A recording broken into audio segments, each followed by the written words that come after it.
Hello and welcome to South Asia Chat, a podcast series brought to you by the Institute of South Asian Studies at the National University of Singapore. I'm your host, Dr. Yogesh Joshi, and today we have with us Dr. Anit Mukherjee to reflect on the evolution of civil-military relations under Prime Minister Modi. Anit Mukherjee is a deputy head of graduate studies and an associate professor in the South Asia program at the S. Rajaratnam School of International Studies, Nanyang Technological University.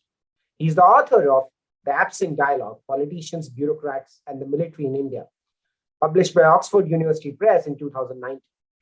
He joined RSIS after a postdoctorate at the Center for Advanced Study of India, University of Pennsylvania, and a PhD from Paul H. Nitze School of Advanced International Studies, Johns Hopkins University. From 2010 to 2012, he was a research fellow at the Institute of Defense Studies and Analysis, New Delhi. While in the doctoral program, he worked at the Brookings Institution and was a summer associate at Rand Corporation. Personally, he has been a mentor and a friend. Anit, welcome to South Asia Chat. Thank you so much. It is so good to be here and good to see you here also, Yogesh. Thanks a lot. So the first question, unlike Huntington, who called for objective control as the template for civil-military relations in democracies, and your PhD supervisor, Eliot Cohen, who emphasized unequal dialogue with civilian supremacy, you labeled the state of civil-military relations in India as an absent dialogue.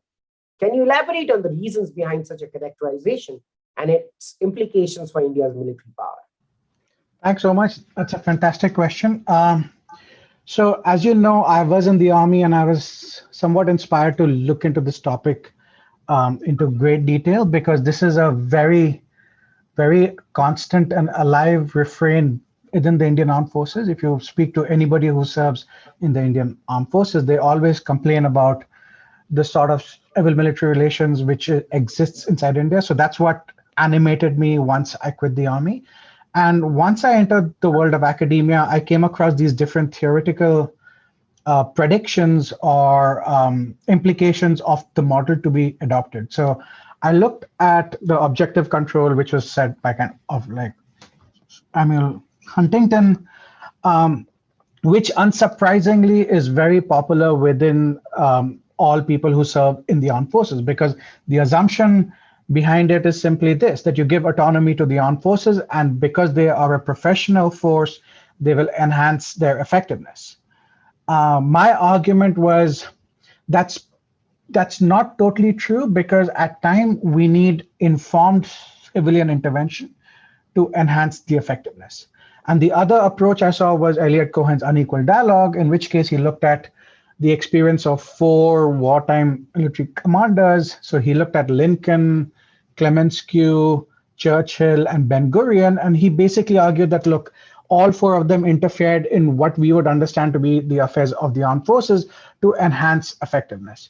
Where I come in on this debate is simply this, that under certain conditions, what we might see is not unequal dialogue or objective control, but we might actually see an absent dialogue, which is there's not enough substantive discussion going on between both the military and the civilians on important topics like strategy, political objectives, military doctrines, military education. And so I then put forward this approach of, if you do not have informed civilian engagement with the military, you will have the outlines of the absent dialogue. And for me, the way I thought of the absent dialogue was simply this: if there's strong bureaucratic control, but fair degree of autonomy within the armed forces on what they consider to be in their own domain. And so, yeah, I mean, I have this approach called the absent dialogue, which I think applies to other countries as well. I mean, it's not just about India, but as I have gone into the book, I've actually seen countries like Canada also, where there are complaints that there's not enough civilian engagement. Moving on, it seems the absent dialogue captured the essence of civil-military dysfunction and its implications on military efficiency. Beyond a thorough academic work, it also provided a template for civil-military reforms in India. You, for example, had been arguing for the establishment of the position of Chief of Defense Staff and the Department of Military Affairs. How do you think the book has aged, given the spurt of defense reforms India has implemented in the last few years? And how satisfied are you with these reforms? That's a great question. I wish the book had got published before the PM announced the creation of a chief of defense staff, because then I could have taken credit, which obviously I don't deserve, for the creation of a CDS.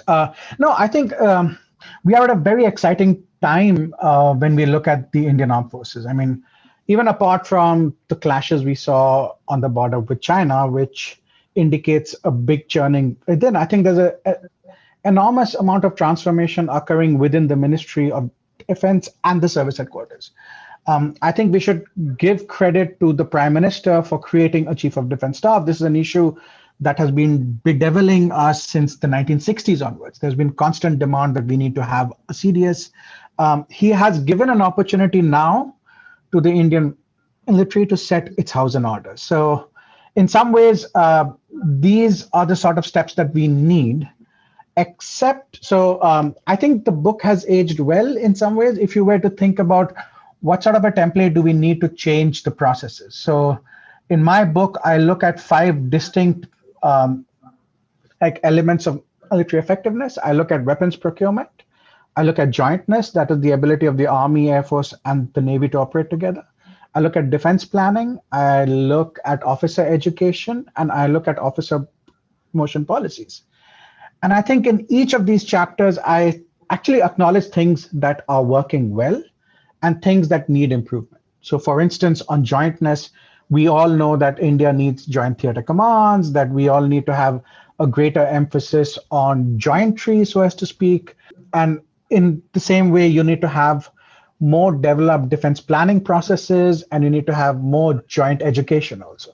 So in that sense, I think the book had aged well because it engages with all of these elements of debates which are occurring within the Indian Armed Forces.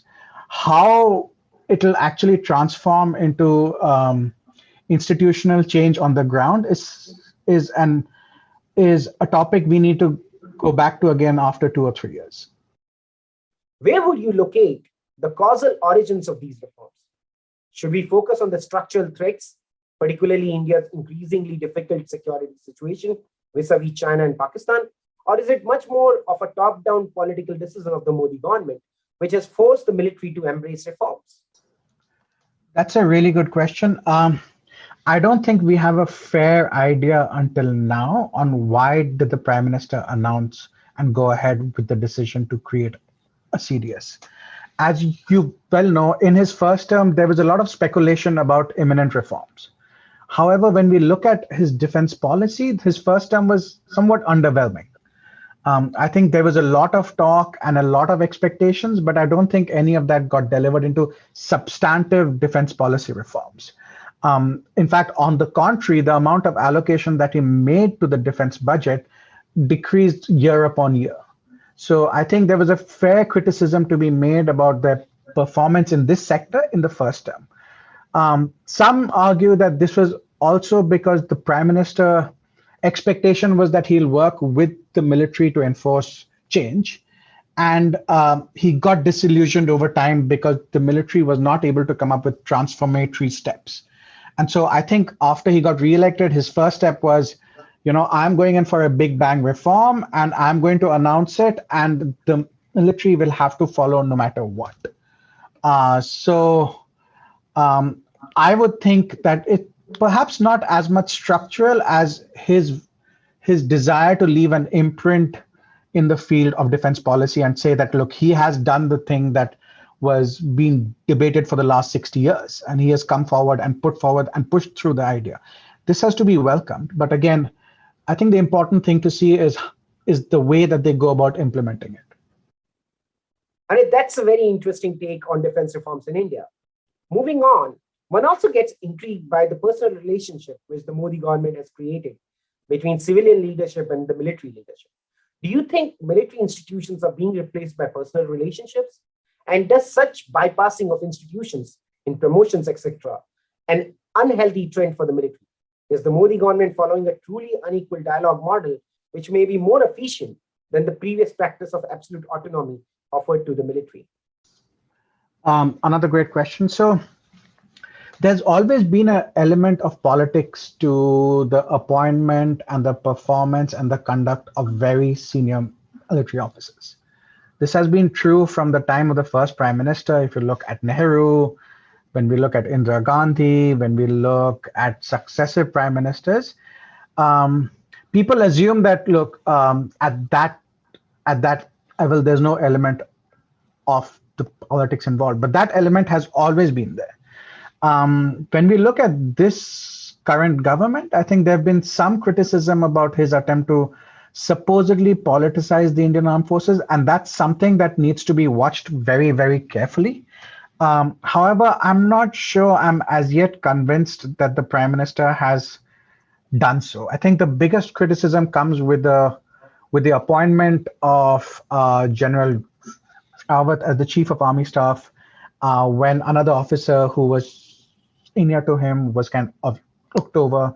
And even now, there's some amount of talk about, that the CDS is a politicized appointment. I think to a certain extent, the CDS, whosoever he will be, whether Army, Air Force, or the Navy, will have to be responsive to the political class. That's the logic of democracy, right? I mean, we have elected a prime minister and empowered him and the cabinet with making decisions on behalf of the people. So to a certain extent, they have a right to enforce decisions on the military. So I'm not entirely convinced that he has politicized the armed forces, as a few people argue, but it's an issue that requires to be watched because we have seen instances of it in the past where the military officers have looked towards the political class to further their own careers, and that really ends badly. And so it's something that needs to be watched very, very closely.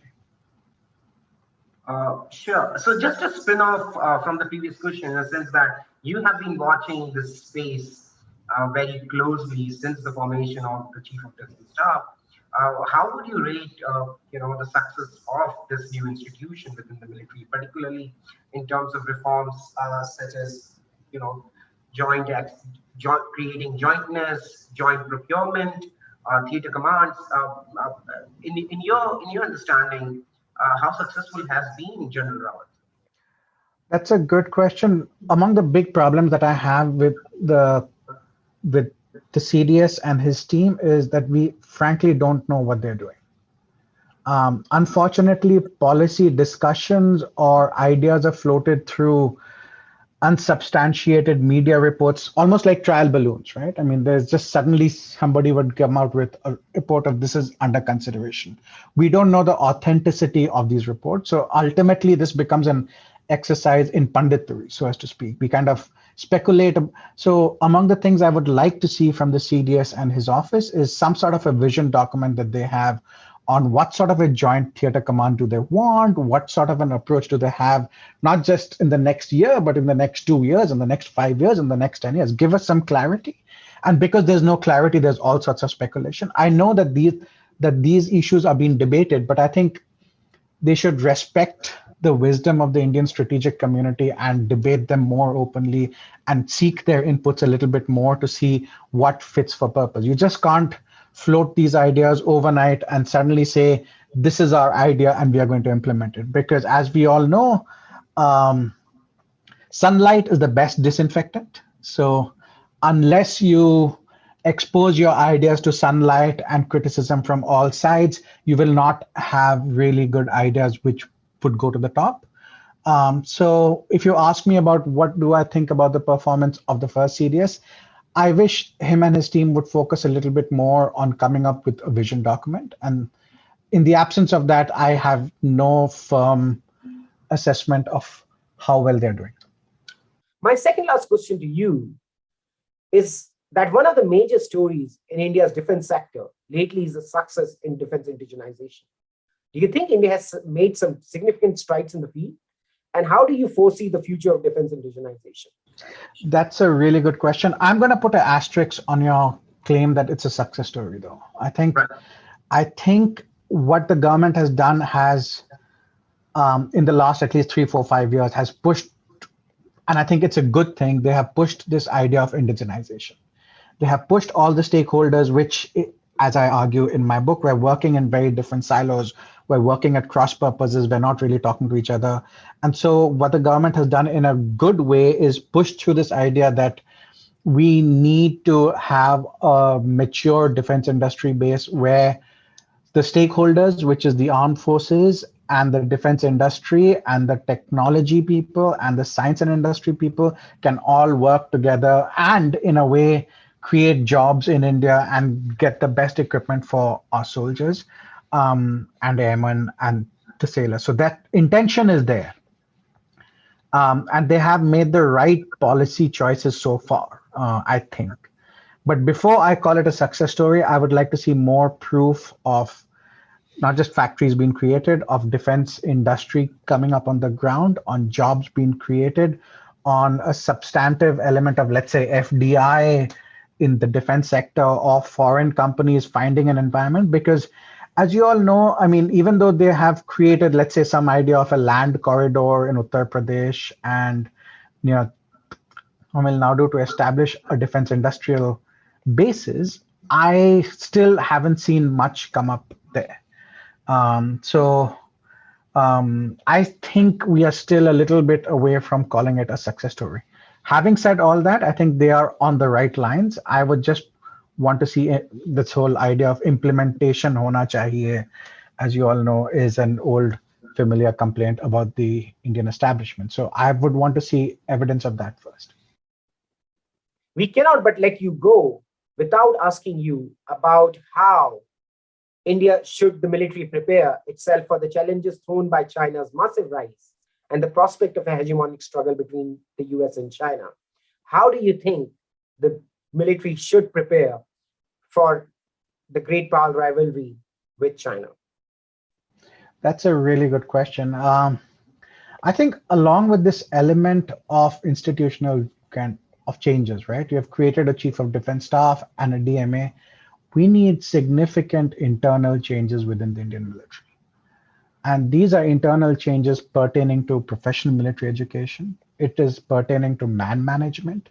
It is pertaining to how they think about HR sources. So for instance, just to give a couple of ideas, I think the military needs to seriously think about what it means to deal with the China challenge, which means that it needs to grow in-house experts who have spent years studying different parts of the world. Under the current HR policies, that is not possible because we are still attached to the old ways of doing work and the old ways of promotion policies, of dealing with manpower. So I would argue that when we look at how